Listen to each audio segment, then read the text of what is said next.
Почнуваме со топ тема на ваша страна. Ја анализираме кампањата, односно почетоците на кампањата, она што досега успеавме да го видиме, а тоа се телевизиските спотови, настапите на митинзите, средбите со граѓаните, што пишуваат на социјалните мрежи, како и се обраќаат на публиката.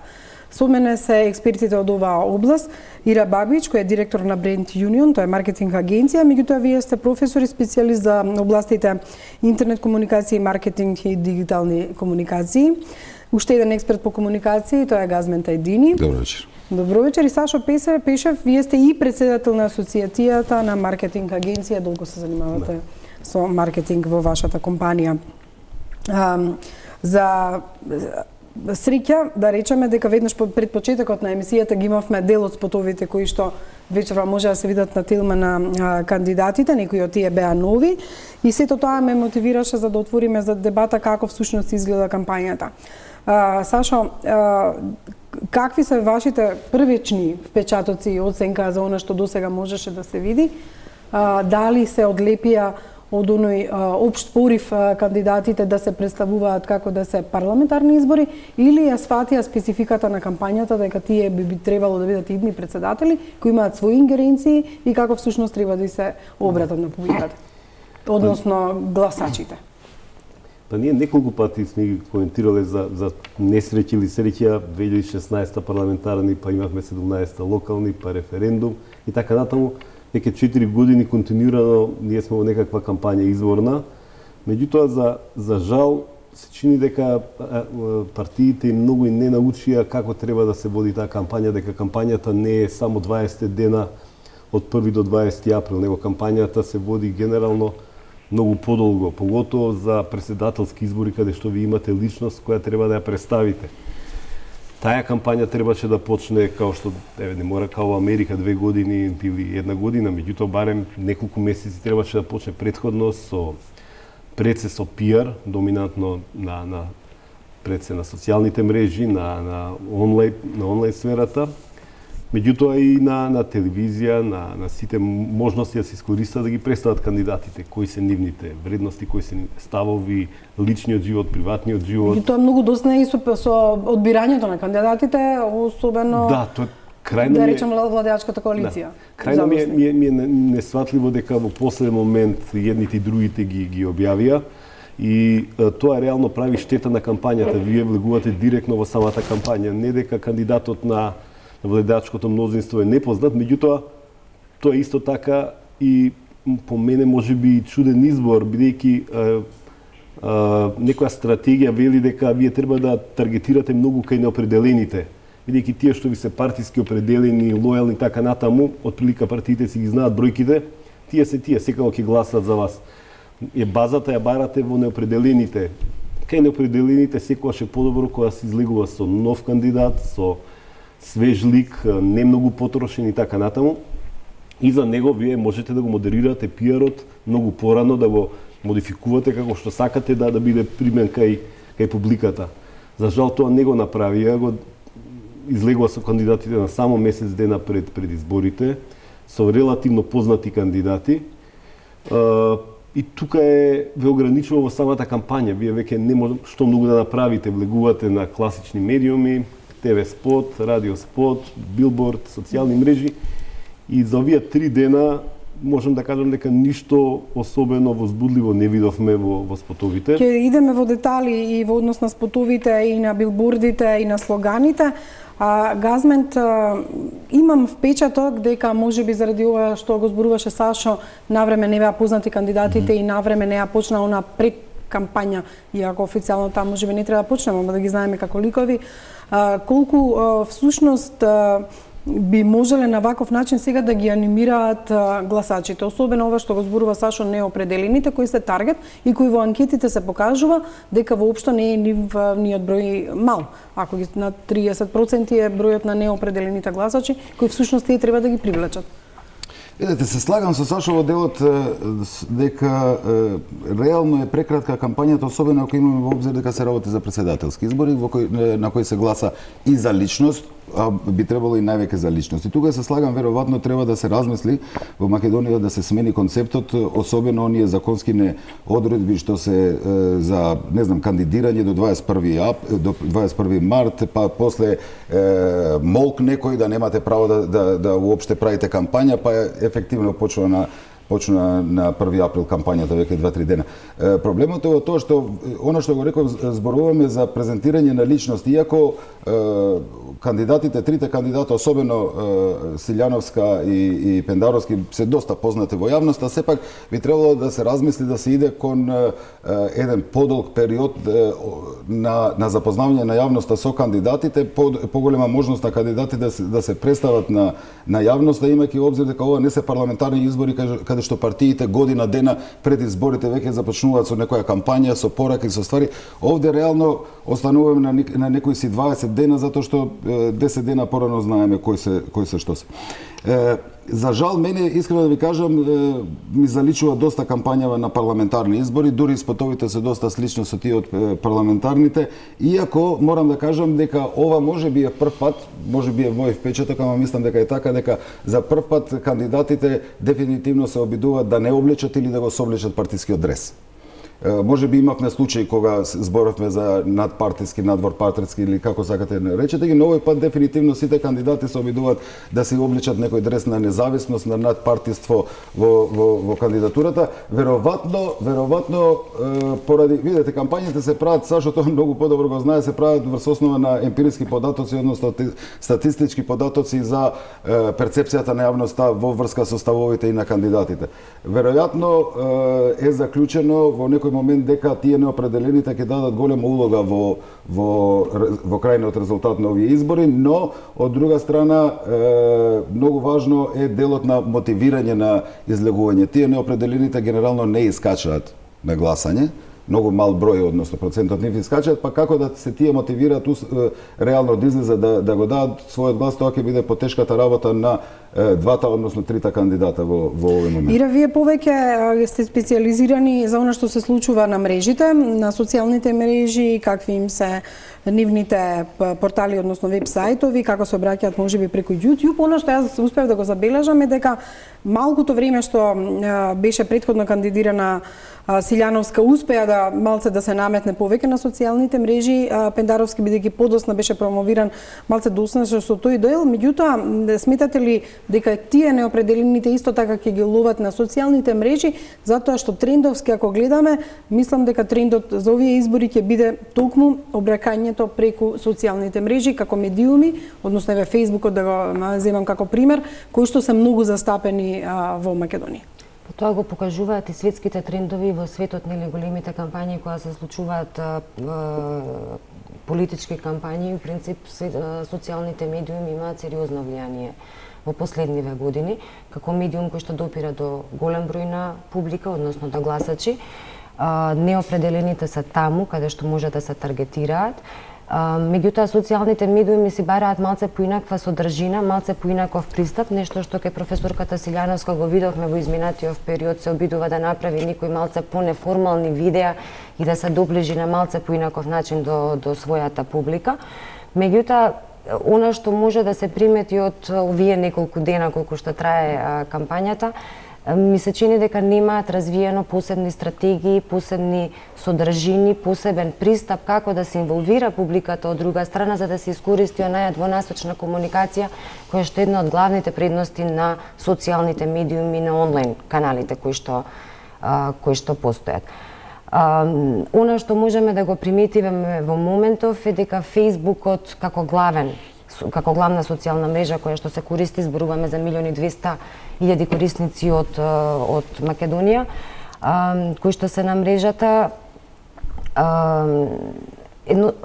потребно е да се направи малце поинаква стратегија, да се проба да се инволвира самата публика во комуникација, не само во смисол на коментирање дали е нешто добро или лошо како кампања, како спот, како меѓутоа колку да ќе личат природно ако таа има видеосесии и разговори со лица кои што се на Facebook или на мрежата. Бидејќи видовме дека дури и овие така наречени спонтани разговори што ги имаат кандидатите, можеби не се баш спонтани, или опасноста секој да може да се закачи на мрежата и да каже што сака?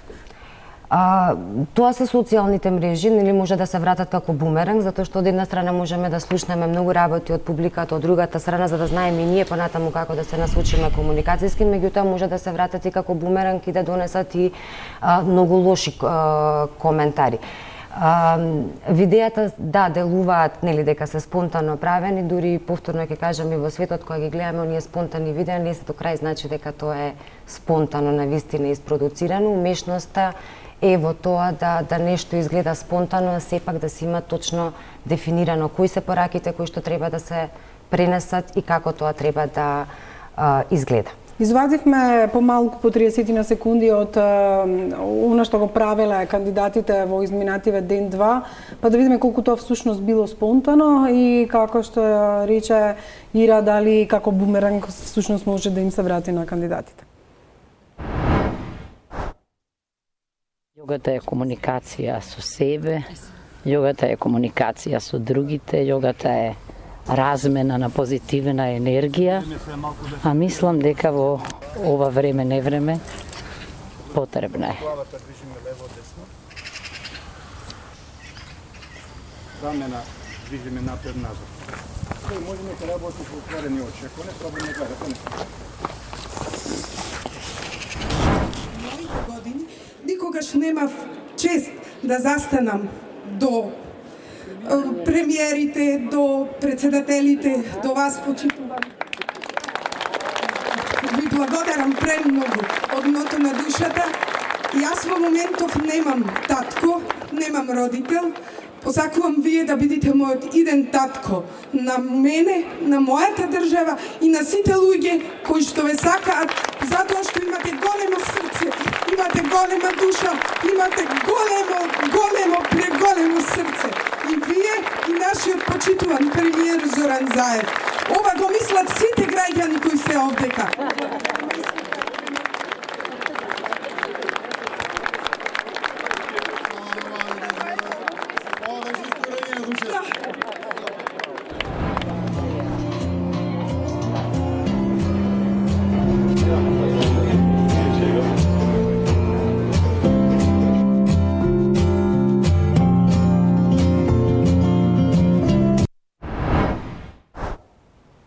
Еве видовме делови од нивните спотови и обраќања.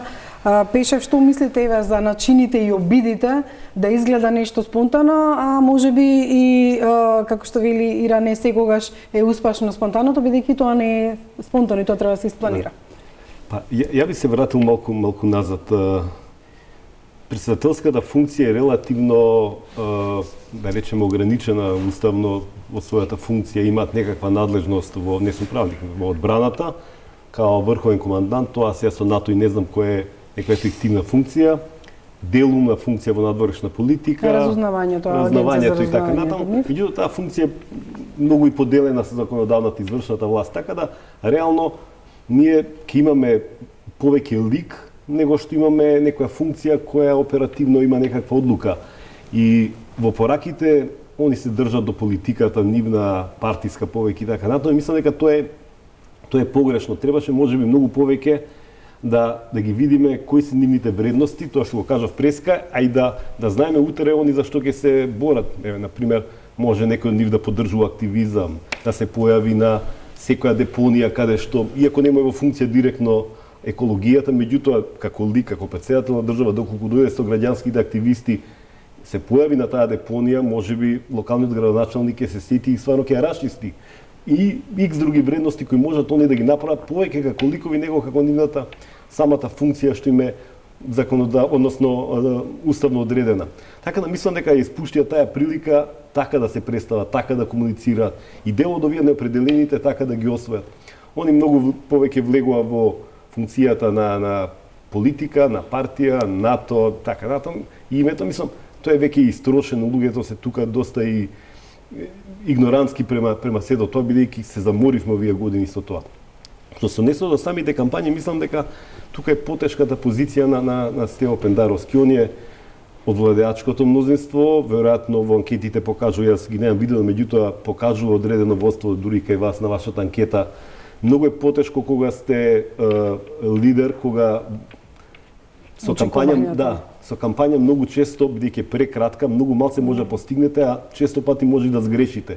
И затоа веројатно еден конзервативен пристап во нивниот штаб, каде што се иде така на некои општи пораки, малку емоција, као ни символа музика. Тоа се обидуваат еве на овој начин да изгледа тоа малце на една американска кампања вообичаена во Соединетите држави, каде што тие се обраќаат лично со микрофон, иако ова сме го виделе ние и години и на сега дека ДПА имаше една ваква кампања каде што тачи директно се обраќаше на овој начин. На претходните избори го правеше ова и сега одеднашка, ако не е доволно спремно, секогаш кога е нешто спонтано, повторно мора да биде добро подготвено и осмислено.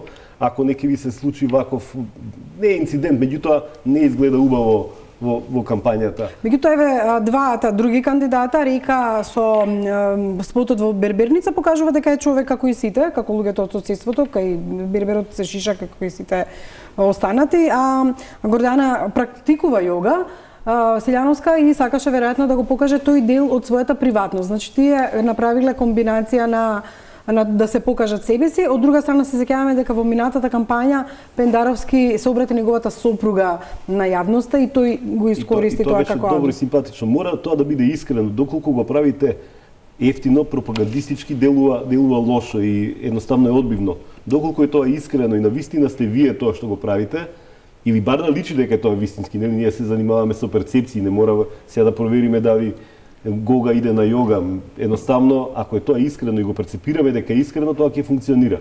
Значи многу е битно дури во таа спонтаност да им биде добро осмислена и добро екзекутирана. Лошата екзекуција на сето тоа може да направи штета на кампањата. Токму тоа ми беше и следното прашање, затоа што исмејување, особено на мрежите, имаше по некои делови од кампањата што ги видовме и нашиот народ, морам да кажам дека некако е сирџиски, веднаш ќе се залепиме за она што е провокативното, она што најмногу може да се критикува и слично, а нема да го забележат можеби тоа што сериозно се обратиле истата вечер кандидатите и кажале нешто можеби побитно, меѓутоа сите ќе паметат јога со Гога, ќе ги паметат двете жени што му се обратија на Пендаровски како татко, и слично. Видете, таквите реакции и таму има спонтаност, искрено да кажем, ако ги приметите дека се искрени, дека доаѓаат од непартиски штабови, тие се интересни. Кога се од партиски штабови се приметува дури и тие интересни критики со цинизам, со иронија и ствари. Но ја пак би се задржал на таа спонтаност. Искрено да ви кажам, спонтаноста е може да звучи парадоксално, но така е. Спонтаноста во вакви работи треба да биде најдобро испланирана. Затоа што спонтаноста, ако не изгледа спонтано, според мене дури иритира, зашто е глумење. Тука мислам дека ќе имаат проблем, не знам до сега, сепак пак повторувам дека само 3-4 дена од кампања имаме, не ја рачунам таа пред 21 март, затоа што кандидатите не беа формални, се уште не се знаеше, особено во таборот на позиционите партии. Мислам дека треба малце повеќе да се фокусираат на личните капацитети и личните карактеристики на кандидатите, отколку на нешто друго, затоа што мене до сегашните пораки, особено оваа по спотови што ги гледаме, ми личат на она што го реков преска на парламентарни избори, каде што се фикс пораките и се чисто партиски определени, условно да кажам, тие пораки се дефинирани од порано. Од заедно напред, до НАТО, до ЕУ, до критики за... Значи, пак повторам, дресот не го носат, дури кај Стево Пендаровски не гледам партиски амблеми, кај Гордана Силјановска се приметува негде доле таму на бекдропот логото на ВМРО или дури малце ги спомнува, но од друга страна реториката, пораките кои се слушаат се реално партиски.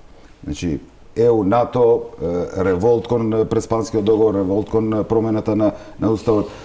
Мислам дека овие пораки се веќе пратени кон јавноста оддавна од страна на нивните условно партии, затоа што се надпартиски, и не треба толку, ајде да ги кажам, да ги вербаат тие поруки, поише треба да идат на личните карактеристики. Сепак, она што го вели Сашо, председателот на државата, кај нас не е еглеска кралица, ама од друга страна има репрезентативна функција, особено не само кон странството, него и во земјата.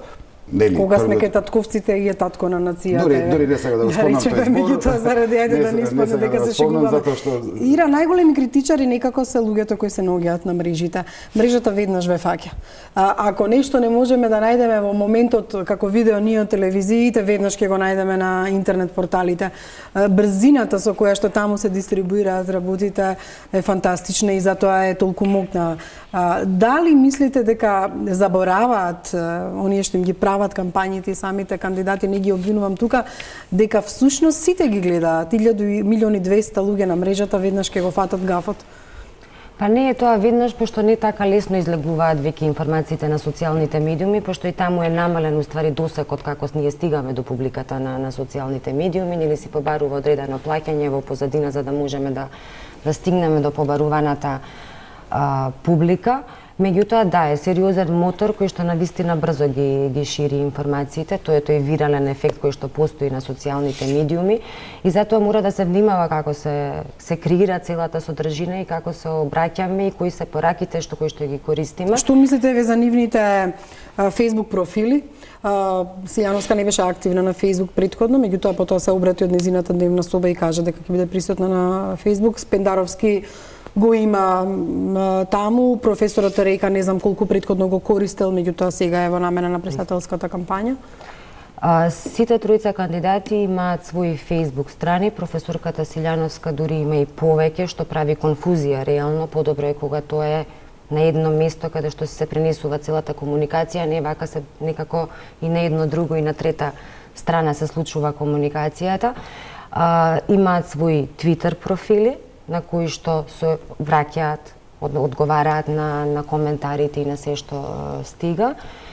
Имаат своји веб страни, кои што, меѓутоа, општата слика е не е само да се биде присутен на социјалните медиуми, бидејќи најлесно е да се отвори профил, да се отвори страна и на нејза да се почне да се комуницира. Она што е многу важно и она што уствари го гледам дека повторно веројатно ќе се случува е само пренесување на она што е продуцирано и веќе направено за традиционалните медиуми. Да, тоа е проблемот со тимот што ги работи мрежите, тоа е сосема друг медиум, тоа е сосема друга публика, со сосема своји различни карактеристики од традиционалните медиуми и всушност не зборуваме за онлайн маркетинг, ако само зборуваме за информирање на јавноста и пренесување на информации. Ако не креираме содржина со која што ќе се обидеме да ја вклучиме публиката во дискусија и не само контекст на тоа дали нешто било смешно или глупаво или забавно, Гога на јога и така со Гога на јога,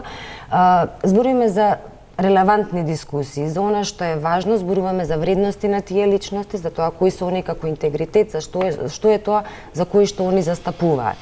Би можела да кажам дека сите ние како веќе корисници сакаме со 3 клика да дознаеме, да научиме све со 3 пораки, никој нема веќе време нешто премногу да чита, сакаме со наслови да завршиме, тоа е факт во денешницата, меѓутоа е многу конфузно и многу тешко е да се одреди за што всушност тројцата кандидати застапуваат и кои се нивните вредности. Тоа не може убаво да се види дури ни од нивните веб страни, нити пак од нивните профили. Профилите, значи Facebook, Instagram, Twitter треба да бидат алатка како медиум кој што ќе ги носи на крајот луѓето на нивната веб страна. На веб страната треба да стојат сите информации со кои што ние треба да се информираме за тоа кои се нашите председателски кандидати и врз основа на тоа да одлучиме за кого ќе го дадеме нашиот глас. Тие најчесто имаат кај биле на митинг претходната вечер. Се објавуваат митинзи, се објавуваат интервјуа, видеоспотови кои што се продуцираат, на веб страната е објавена програмата онака како што е напишана во 10, 15, 20 страни,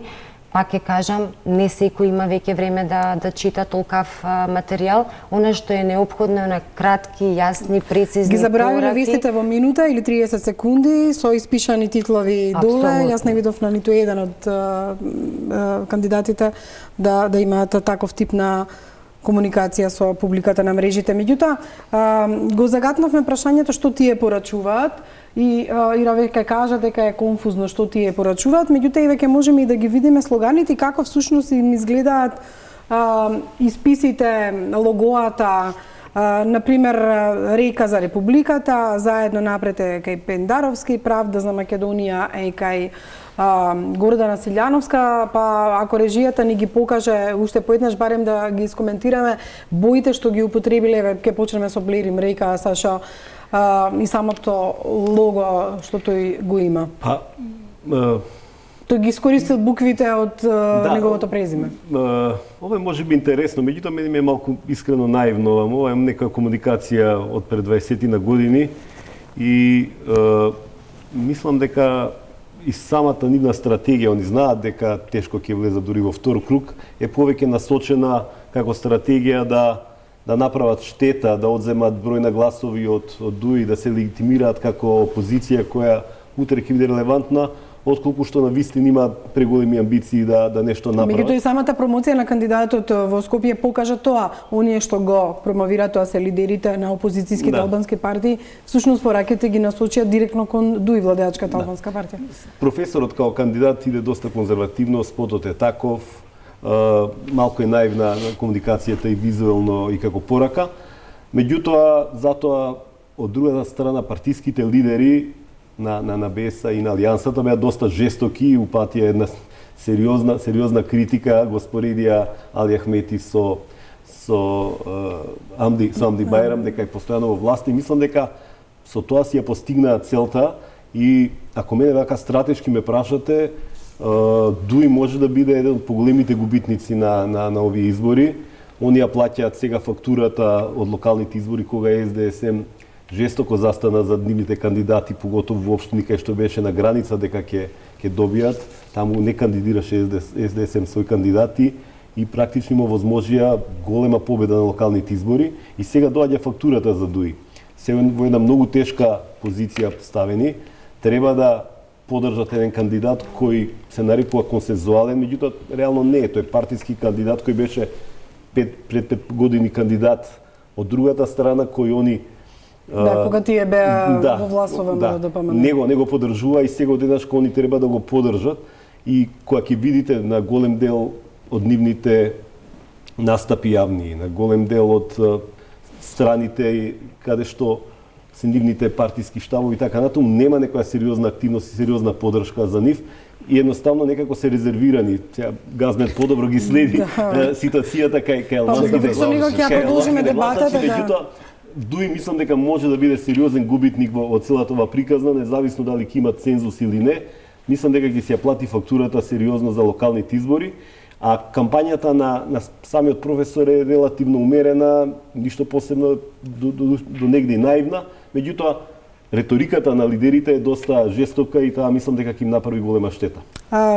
Токму тоа ми беше и следното прашање, затоа што очекувано е можеби и во првиот круг дури и оние кои што се за ДУИ да гласаат за Блерим Река затоа што е кандидат сепак албански. Од друга страна немаат свој кандидат, меѓутоа чудно е ова навистина.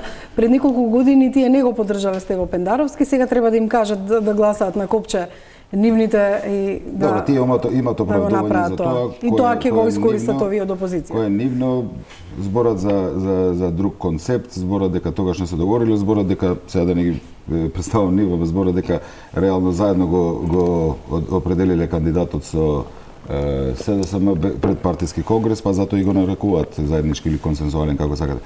Но да се задржам на ова што Сашо го почна со, значи дефинитивно стратезите ако има такви во таборот на веројатно има ако прават политичка кампања или вие стратези во смисла на се зборев за лејаутот. Интересно е ова затоа што прво што може да приметите бегаат од традиционалните бои на таргетот што им се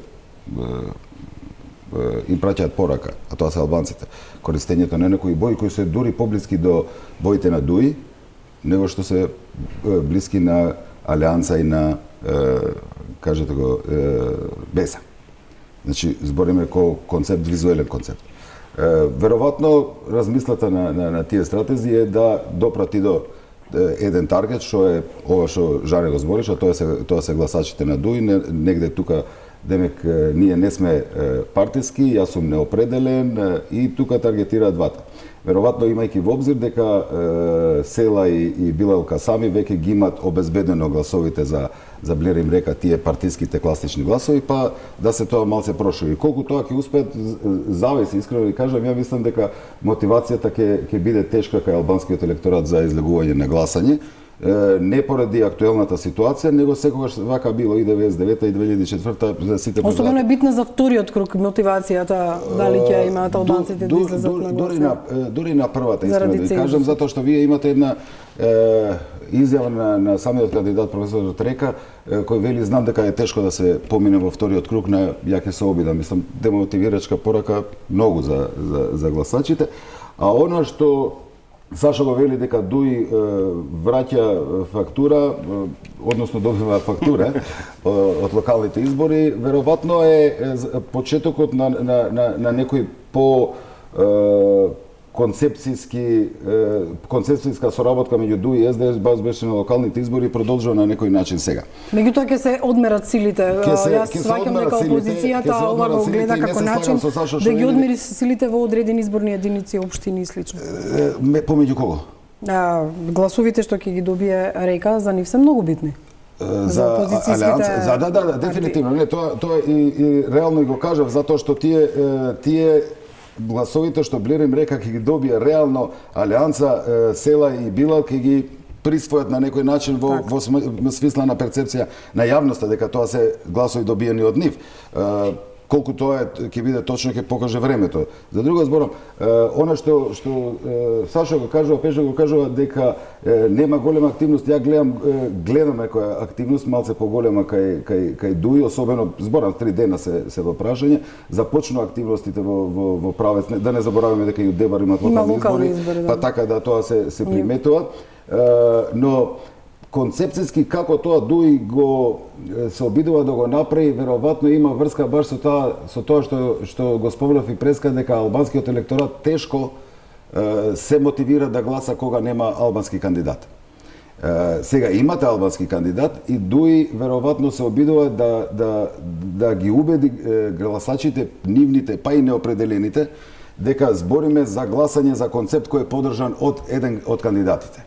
Затоа моја предпоставка е дека цело време зборуваат за еден концепт кој е поддржан од еден кандидат, а тоа е тој концептот што всушност е во моментот. Ова насока, она што го нагласува Пендаровски е Македонија како едно општество за сите, единствен продуктивен концепт во балканското опружување, со тоа излезе уште првиот ден кога го номинира.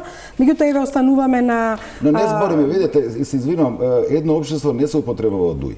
Сега да бидеме реални. Зборувам дека Пендаровски и пораките што ги упатува се Македонија како едно општество. Да, но Дуи збори за друга работа, за консенсуално одлучување помеѓу двете поголеми етнички групи во Македонија. И овој момент така Ама тука и нападната Дуи, токму на тоа дека и незин концепт е едно општество за сите и практично кампањата на Не, реално немам слушнато од Дуи да продава. Нема кажано, меѓутоа опозицијата Блер им река и опозицијата, лидерите го напаѓаат токму тоа дека практично се уведува наместо братство и единство порано, сега се уведува едно општество за сите. И дека Дуи реално тоа е претерано, Сашо, ти Не, добро, дел од кампања, која е риторика се... но тоа е претерано. И тоа можеби ќе функционира кај албанците, јас ги немам анкетите, меѓутоа и на базичната анкета која правеше Телма се покажа дека дека работи. Токму тоа зборам, ја мислам дека Дуи е предпазлива на тоа дека кој е кандидатот. Повише збори кој е концептот, односно и кандидатот кој стои позади тој концепт. А тоа е концептот на консензуализам и патот кон ЕУ, НАТО и сето тоа што е заедничко. Добро, ама ако зборуваме така, Дуи од која знам зборува секогаш за тоа во кампањите ЕУ, НАТО. Добро, не го смени. Да, и локални избори, затоа и ти реков на почетокот дека ова ми личи малце на парламентарни избори од двете страни. И тоа прашање колку ќе ги анимира сето тоа на албанците да излезат. Меѓутоа колку е проценката дека Блер им река може да освои? 80.000? Не знам, не можам да правам, тоа е емпириска више. Меѓутоа се покажува дека анкетата од Телма таа покажува дека бројка може да биде сериозна. Видете,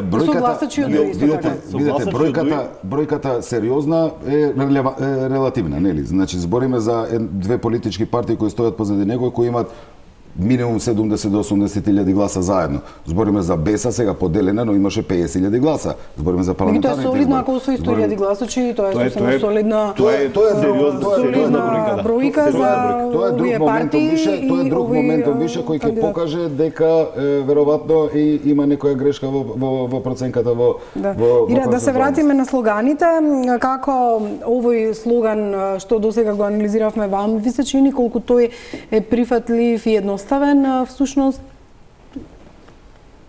Ако гледаме од аспект на луѓе, ако гледаме дека можеби помладата популација е на социјалните мрежи, професорот е познат на студентите, пак од друга страна не е непознат во универзитетските кругови. Професорот е амбасадор.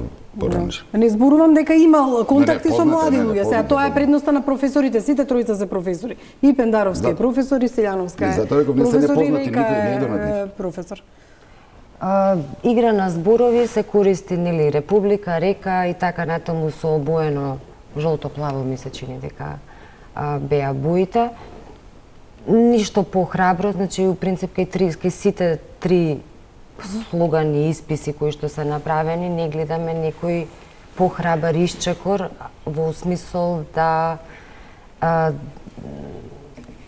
едноставно да привлече внимание. Да, можеме да го видиме да сега за Правда за Македонија, например, на Гордана Силјановска, како една композиција, да речеме, ова не се плакатите, ова се всушност слоганите, затоа што плакатите изгледаат поинаку. Ова се логотип некаков, да речеме, исписот кој што го имаат како слоган заедно со... Колку едноставен или комплициран, мислам, во однос на самата... Сега вие не сте графички дизајнери, а не можем тука да ставаме што можем да гледаме измешани малци естетика. Ова е можеби најчисто кај Пендаровски. Фали нешто свежо, фали нешто ново, фали нешто по-модерно.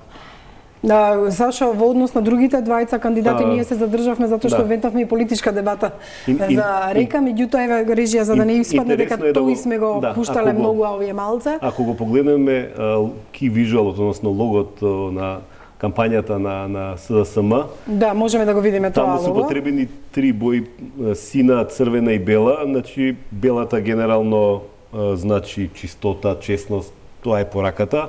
Црвената е енергија и емоција и сината е мисловност, памет, релаксирање. Меѓутоа, има една мала несреќа во самиот избор на бои, вака кога ќе ги погледнете оддалеку малку ве потсеќа на српско и руско знаме.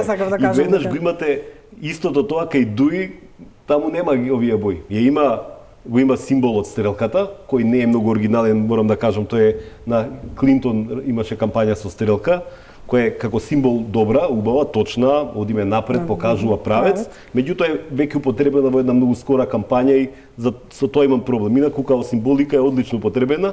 Имам проблем со боите кои се покажа дека другиот партнер кој треба да им донесе голем број на гласови, не го прифаќа тоа као боја. Очигледно дека двата штаба не седнале заедно да се договорат дали ќе личи на српско-руско знаме или ќе биде со друга боја. Од тука може и троштината да ја наречам на оние бои што ги употребил Река кои се за другата партија. Еве да го видиме и слоганот на Силјановска, таа употребила бои кои се партиски, црвено, жолто, дури го има и Г. Тука секогаш јас имам проблем кај боите на ВМРО, бидејќи традиционално левицата е црвена боја, а ВМРО уште од почетокот некако си ја присвои као собствена боја црвената, иако десничарите, демохристијаните во Европа повеќе портокаловата боја нивна и 2006 мислам дека со доаѓањето на Груевски он напреден ничекор веднаш кон портокалово, меѓутоа се вратија кога СДСМ влезе повторно во црвена као левичарска боја, они ја вратија назад и сега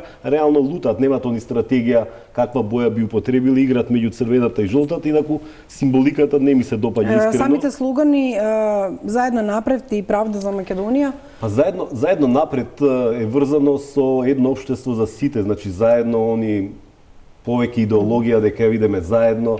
И тука мислам дека повторно го има тој проблем со ДУИ, дали едно општество за сите и заедно е повеќе парола или е реалност. И мислам дека тука они се мачат. Заедно реално не е едно општество за сите, не е само за етничките групи, нели? Реториката на Пендаровски цело време е нема поделеност, нема ова не само врз етничка основа, него генерално. Значи у тој правец е по реално таа стрелка заедно. Дуи бега малце од тоа, има проблем бидејќи практично тука е ривалството интерно меѓу нив за корпусот на албански гласови кои едните и другите го гледаат како свој потенцијал. Мислам дека во оваа ситуација нема некоја големо ривалство, зашто тогаш има на иста кутија ќе гласа. Зашто има key visual кој не е во ист колор? Ја не сум го видел, искрено ти кажам, дефинитивно. Е така. Како можат албанците да го протолкуваат? Со сопствени, со партиските бои е истиот символ употребен. Видете, сега ќе влеземе во оваа дебата, ќе испаднам ја дека ова е моја лично размислување, морам да ви кажам. ДУИ се обидува да покаже дека гласа концепт. Гласа концепт кој е ист, не сличен, него ист со тој што го пропагира кандидатот Стево Пендаровски. И дали ДУИ ќе одлучи, ова тука ќе се сложи сигурно пиарска алатка која ќе употребуваат, начинот на агитирање е нивно право и нивна стратегија. Значи, дали ќе идат само со бројка, дали ќе идат со име, презиме, дали ќе идат со избивање за привлекување на албански гласови. Токму тоа го зборам. Тие треба да одлучат стратешки како најдобро ќе ги анимираат своите партиски гласачи, односно партиски гласачи, гласачите кои гласаат за ДУИ, и тие што реално се неопределени, но можат поради овој концепт, прво на консензуалност, второ на НАТО, ЕУ, трето на не знам што, на економски развој и така натаму, да ги привлечат. Дали тоа ќе го направат со ова стрелка, дали ќе го направат со цело време покажување на стигање на Пендаровски или со бројката 3, мислам дека крајната цел е добивање на тие гласови. Јас зборам сега за символи и символика. Да, ги анализиравме, да, јас само од тука и може да се види таа поделеност. Меѓутоа во една кампања на се внимава, дури и на стрелките и на боите. Да. Само да завршам со ова на Силјановска. Таа некако не се одлепи од тоа дека не е партиски кандидат, доставен и грбот на партијата на ова што го видовме и бројката, и всушност таргетирањето на неопределени гласачи тука исто така не било битно. Влегува доста добро, да речам, во самата стратегија, во смисла дека ставија жена, значи се обидуваат да освојат еден дел кој можеби не е нивен, чисто за по женска линија можеби би гласал, професорка, ново лице, не партиско и така натаму. И тоа личеше многу добро, дека он има стварно потенцијал да земат нешто од неопределените кои се битни.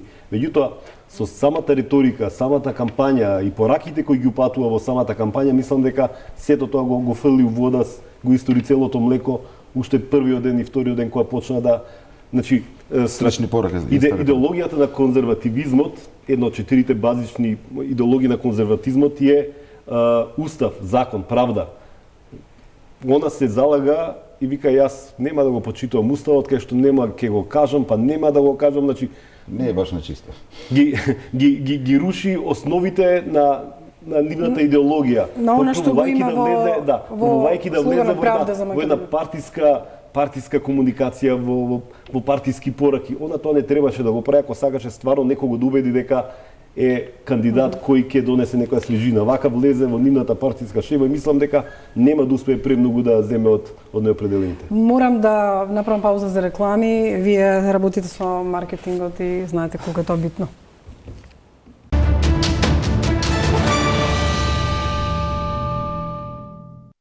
Продолжуваме со дебата за тоа како изгледаат кампањите на претседателските кандидати и до сега некако сме критички расположени за речиси сите, меѓутоа она што се рековме на почетокот се обидуваат да го направат, меѓутоа дали тоа воопшто успешно ќе видиме до крајот. Кои се светските трендови, особено на интернетот, на мрежите? Например, Обама беше тој што го направи пробивот на социјалните мрежи. Цела една наука е сега направена во однос на тоа како да се води политичка кампања на мрежите. Веројатно светот се менува и до сега има и нови алатки, нови начини. Што е тоа што не успева да го направат? Па не сум сигурна дали не го прават, претпоставувам дека не се прави во позадина. Тоа е она што се вика микротаргетирање. онлайн медиумите ни дозволуваат да ги сегментираме целните групи, односно на кого точно му се обраќаме по многу различни карактеристики, а не само по општа демографија или можеби дали се оние припадници на една или на друга партија. Има многу карактеристики кои што нас не прави како личности, она што сме, и врз основа на тоа различни пораки различно ни влијаат. Она што го видовме и кај Обама, и кај Трамп, и во европски некои кампањи, тоа е всушност анализа на сериозни податоци за гласачите или за купувачите или нели во секоја кампања различно. Идејата е да се направи толку прецизна сегментација, за врз основа на таа сегментација да се понудат точни пораки кои што ќе бидат релевантни за таа целна група и да се пласираат повеќе реклами паралелно со различни пораки. Нормално тоа мора да е интегрирано, да се има некаква конзистентност во комуникација, меѓутоа пример, јас и ти сме жени на возраст, да речеме 40-50, живееме во главниот град, меѓутоа сепак со многу карактеристики ние сме различни. Различна порака може да има различен импакт на нас како личност. За македонски услови, како новинар, ако овак пак го преведам, некои го злоупотребувале можеби во компањето до таа мера да знаат и до трето колено кои ни се братучети, кои треба се да излезе на гласање и да заокружи за одредена политичка партија. Зборувам дека таргетирањето е правено, и тоа сме сведоци дека е правено низ историјата на парламентарните избори, и тоа некогаш ги броеле до последен гласач, што се вели одредени политички партии. Меѓутоа, она што не го направиле е, верувам, тој концепт на одредување на карактерот на гласачот, а не да ги користат како партиски гласачи, односно една машинерија, луѓе кои што мора да им го дадат гласот. За да излезат неопределените надвори, оние кои што не планираат, треба да имаат некаков мотив, треба да внесе некаква свежина, треба да внесе некаков ентузијазам, да тие сакаат да излезат да гласаат и да одберат еден друг или трет кандидат. За да тоа се направи, сепак треба да се влезе во во поспецифични пораки, во поспецифична комуникација, за да можеме да допреме до одредени луѓе. Не може со една порака да се обраќаме на сите кои што се од 18 до 77 до плюс колку оди. Мора да се има малце посегментирана комуникација, јас не гледам дека има нешто за младите покарактеристично направено. Пример, ако ги отвориме Инстаграм профилите на кандидатите, тие повторно ја пренесуваат истата содржина која што ја имаат на сите останати медиуми. Инстаграмот е една визуелна платформа која што побарува сосема поинаква комуникација, а е совршено место каде што можеме да направиме вклучување на млада популација. Збориме за Инстаграм, има од Македонија 600.000 корисници. Тоа е навистина фрапантна бројка која што ние можеме таму да ја комуницираме и да ја таргетираме, меѓутоа не со оние стерилни објави, да речеме, кои што изгледаат како билборд, како колку да биде на Инстаграм. Како пекшот на телевизиски спот. Ова вие кажавте дека немате. Она што мене исто така ме интересира и сега гледам што зборуваат денеска, вчера, сите се фатија за химната. Например, наместо тие да ја дефинираат својата кампања, што тие ќе направат, што тие ќе зборат, што им е битно да порачаат на гласачите, дневните настани им го профилираат нивното обраќање. Например, 2 дена се занимаваат и едниот и другиот кандидат дали се пеела цела химна и се интонирала на дочекот на Ципрас или не. И тоа е сега главна тема на нивните обраќања. Секојаш во секоја кампања се прави тоа, имате главна стратешка комуникацијска цел и навечер седнува штабот, гледа што кажал противникот, кои поенти може на утрешниот митинг да се извадат. И тоа е нормално очекувано. Дури и премалку имаме негативна кампања, дали е тоа заради самото значење на претседателски избори, сепак се ова... Или самиот почеток на кампањата. Или може и почеток на кампањата. Мада повторно мислам, самиот профил на кандидатите, тројца професори, самиот влог не е преголем за никој од нив ако не победи. ВМРО има цел само да се легитимира новото раководство со ударен број на гласови. За СДСМ дали сега ќе изберат или ќе има вршителна должност во 6 месеци и така натаму, река и сам најави дека не очекува ништо. Значи влогот дали е премал, дали сме преокупирани со други обврски проблеми или држава кои ги има, едноставно малце летаргична кампањата, дури и таа негативна кампања не е толку присутна. Инаку таа може да донесе енергија, може да предизвика дури поголема излезност, може да предизвика и помала излезност. Меѓутоа се врши некоја дебата помеѓу кандидатите, особено помеѓу Силјановска и Пендаровски во однос на тоа што си порачуваат еден на друг преку бинтензите или преку јавните настапи. Да, тоа било секогаш. Она што е забележително е дека се трудат лидерите, значи сепак ова лична кампања, гласаме за личност и се трудат главните и најпопуларните политичари пред се Заев како премиер кој има одличен персонален рейтинг, да го трансферира према Прендаровски, па постојано е со него, па има и дури малку личен контакт, они се смеат и така натаму. Тоа е едноставно пренесување на имиџот од едниот кон другиот. Истото тоа ги имаме и кај ВМРО, со тоа што за сега Мицкоски нема таков добар личен брендинг, личен имидж кој може да го трансферира према нив и влагаат во националистичка некоја риторика. риторика. Партискиот рейтинг како да е преточен во рейтингот на Силјановска како кандидат, која што има подобар рейтинг отколку лидерот. Да, затоа се користи повеќе партијата, се користи риториката на партијата, боите на партијата, пораките нивни политички. Тоа е трансферирање на имиџот од партијата кон бидејќи не можат премногу да се повлече од имиџот на Мицкоски кој се уште не е етаблирани. Според анкетите видовме дека и не е нешто посебно популарен. Што за вас не прават, а мора да почнат да прават? Ова бесплатен совет па може да биде, од друга страна не мора да го даете. Мислам дека нема добри експерти за медиуми, тоа што го спомна и Ира е основното. Значи младата популација до 35 години не гледа телевизија или гледа 5 пати помалце од постарата публика. Значи они немаат никаква стратегија за таргетирање на таа публика. Они поминуваат 3 до 4 часа пред својот смартфон или таблет или десктоп компјутер уште 2 часа. Значи таа публика они не ни знаат како да ја таргетираат. Се обидуваат преку класични линеарни телевизии, упати порака, стави реклама во најгледаниот термини, тоа е тоа. Не едноставно, тоа не функционира така.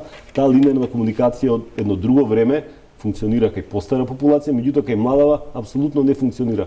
Светот е далеку отиден во тоа, во персонализирање на пораката, во таа двонасочна комуникација со публиката преку социјалните мрежи кои даваат огромна можност за очигледно треба да запослат повеќе луѓе кои ќе одговараат на прашањата на мрежите, на Facebook профилите и слично. Тоа е еден дел инфлуенсер маркетингот кој е страшна сила, страшен успон, не го користат, не гледаме дека има стратегија. За нив едноставно мислам дека тој дел во делот на медиум имаат послаби експерти, можеби во креативниот дел и политичкиот и знаат што треба прават во овој дел, мислам дека уште лутаат. Всушност ги користат како традиционални медиуми, не прават дистинкција помеѓу ова што е нова комуникација и она што било линеарна комуникација. Дури кога ги користат, го трансферираат спотот од линеарниот медиум во не се прават кратки, значи целото интервју се објавува, како што не се прават оние поенти кои што се да речеме па да биде со испис и така натаму. Уште една бројка, извини.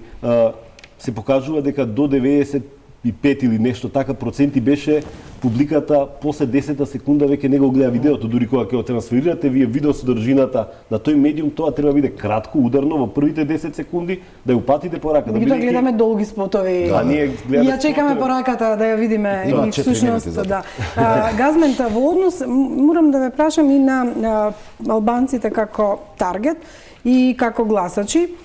Факт е дека прашање дали ќе бидат анимирани или не, меѓутоа колку пак тие сакаат во едни вакви услови, каде што се знае дека Гордана Силјановска не таргетира од таму тој табор гласачи, колку се трудат, особено вака да ги следат кампањите и да видат нешто, или ќе остане на тоа дали Ахмети ќе оди во некое село и ќе каже за кој треба да гласаат, не, мислам или река оди на тие тета-тет средби и слично, меѓутоа таму сме гледале различни профилирања на кампањи. Своевремено таму навистина беше битно што ќе се разговара со оџата, што треба да му се каже на главниот, како главниот ќе ја пренесе пораката. Ова сега што зборуваме ние ова што зборуваме сега интернет портали, мрежи, овако не знам колку ќе се примени.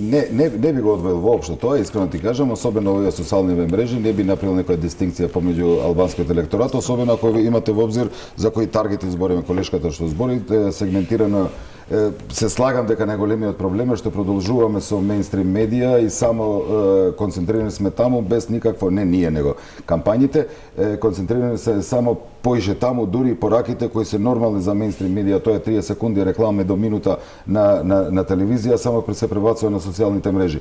Нема голема разлика суштествена, затоа што, особено ако имаме во обзир, збориме за таргети различни, тие што се на социјални мрежи кај албанците, младината нормално и кај македонците е така исто, реално се истиот сличен таргет и сличниот начин треба да се комуницира. Ја мислам дека точно и тоа што го спомна Сашо, инфлуенсерите ствари не се користат доволно, барем не во ова фаза, се иде на една класична кампања, иако ние, се да бидеме реални, тоа што ние го нарекуваме директен таргетинг, односно сегментирање на пораките, директно праќање, дури не можеме ние реално да го приметиме толку лесно, затоа што реков дека не сум сигурна дали се прави. Не сме сигурни затоа што не се приметува, тоа е баш она профилизирање на личноста, на гласачот, на гласачите и комуницирање со него на директна основа. Дали тоа го прават, мислам дека не. Сепак тоа е покомплицирано во моментов, можда и молесни ова начинов на финансирање на кампањите, на медиумското представување на политичките партии, па се почувствува малце покомотни ова ситуација. Но да имат подолги спотови.